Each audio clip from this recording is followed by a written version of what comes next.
ఏదైనా విషయాన్ని మనిషి కోపంగా అడిగే బదులు అదే ఒకవేళ శాంత స్వభావంతో అడిగితే ఆ సమస్య అక్కడితో సమాప్తమైపోతుంది. ఎవ్వరినీ నిందించకు, వారు ఎలాంటి వారైనా.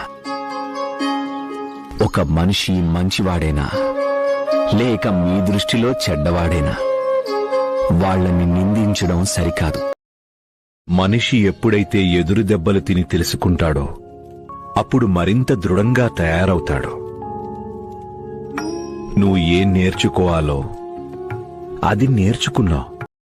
భగవంతుడు మనిషికి బలహీనతల్ని అదుపు చేసుకోగల జ్ఞానాన్ని ఇచ్చాడు. మనకి ఇది ఏ వరం కంటే కూడా తక్కువ కాదు. ఈ వరాన్ని సద్వినియోగం చేసుకో. ఆ తర్వాత పశ్చాత్తాపడినా ప్రయోజనం ఉండదు. ఆ భయం వల్ల అసలు నీకు ఏమొస్తుంది? భయం, అసహనాల వల్ల పనులు చెడిపోతాయి. కాని ధైర్యంలో, ఆశలో ఒక శక్తి ఉంటుంది. ఎవ్వరినీ నిందించకు, వారు ఎలాంటి వారైనా.